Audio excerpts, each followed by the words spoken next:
Good day mga amigo! For today's video ay mag-a-unbox tayo ng badge making machine at ituturo ko na rin sa inyo kung paano gamitin ito. Nabili ko siya sa Orange app ng 2499 plus bumili din ako ng mirror badge for 675. Okay, so let's start unboxing. First item natin is yung magnetic badge, one set. Mayroon siyang front metal plate, back metal plate na plain, plastic sa front, at yung round magnet. Ito yung round magnet na may adhesive na sa likod. So, ididikit nyo na lang siya dun sa back plate na plain.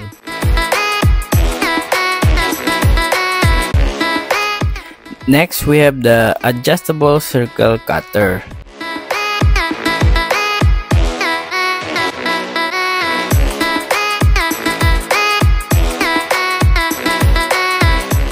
Then, another set para naman sa button pin badge. May kasamang front metal plate, back metal plate na may push pin, at saka yung front plastic.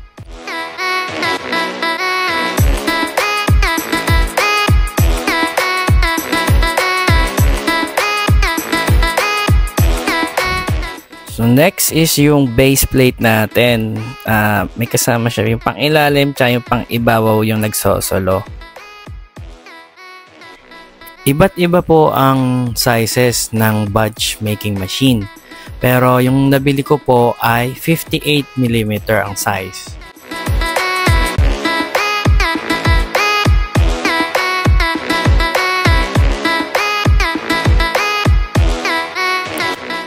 Then, yung mismong machine.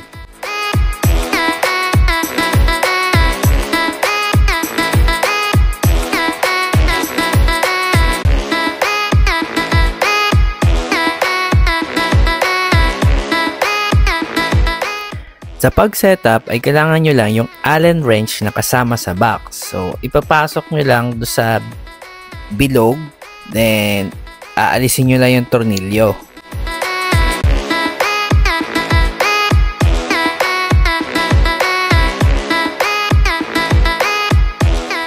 Unahin nyo munang ipasok yung pang ibabaw. Ayan, may marka yan dyan.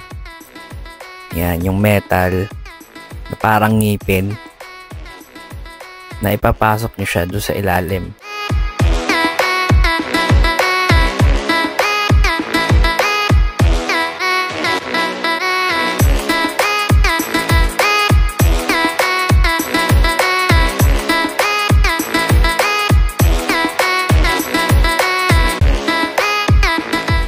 Next ay slide nyo na yung papasok.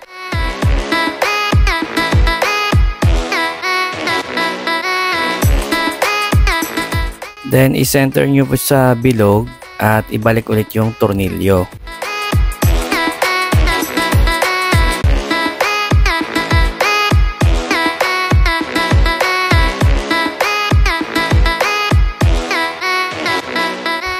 I-make sure nyo lang na hindi maharangan yung bilog na butas dahil yan yung magsisilbing lock. At ito yung lock niya.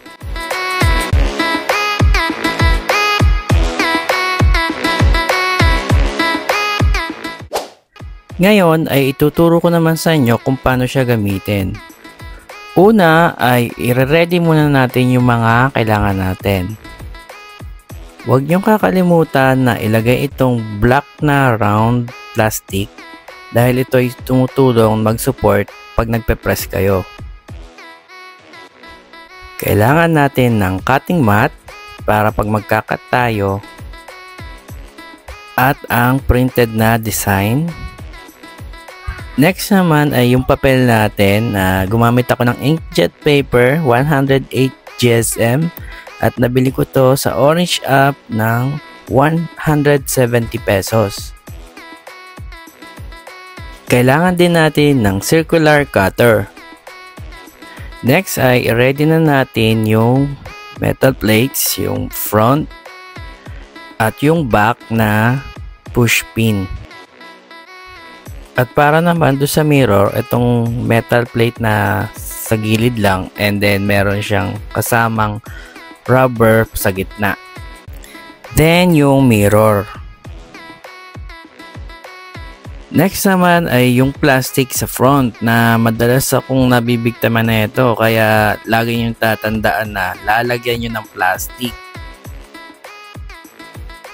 So ngayon magkakat na tayo ng design natin. Ayan. Then ilalagay na natin yung front metal plate sa base plate. Then, ilagay na natin yung design at i-align nyo lang. Then, ilalagay nyo lang sa ibabaw yung plastic.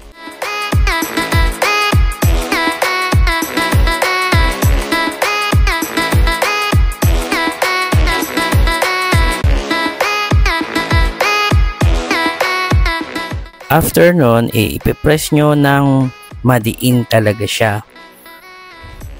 Then, mapapansin nyo mawawala kasi naiiwan na yun doon sa ilalim.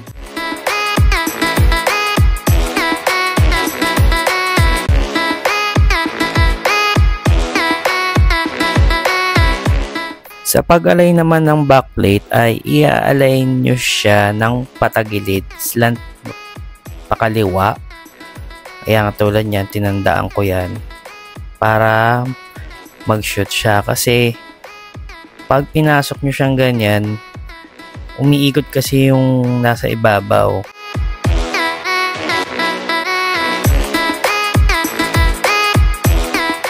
Then i-check nyo rin kung may overlap siya sa gilid. At ito na po ang ating output. Okay, gawa pa ulit tayo ng isa pa. Una, yung front metal plate ulit.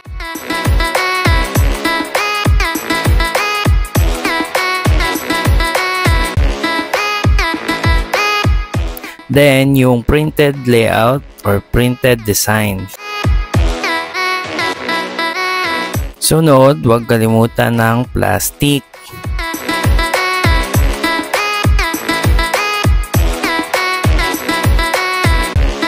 Then, press ng madiin.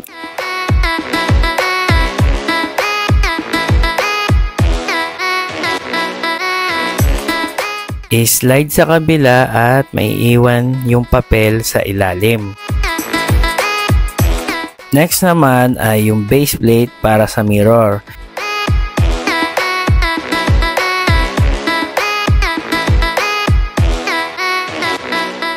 So, iunang ilagay yung metal plate, then yung mirror, and ilalagay nyo naman yung rubber sa gitna.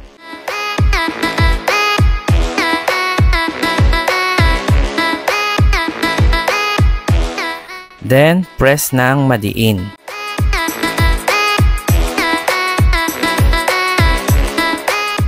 Check ulit kung may overlap.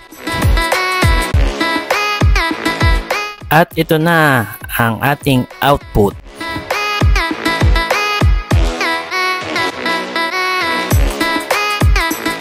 And here's our final product. Push pin and mirror na badge or button pins. At dito na po nagtatapos ang ating vlog for today. So kung hindi ka pa nakasubscribe, ay hit mo na yung subscribe button para ma-notify ka sa susunod nating vlog. Adios mga amigo!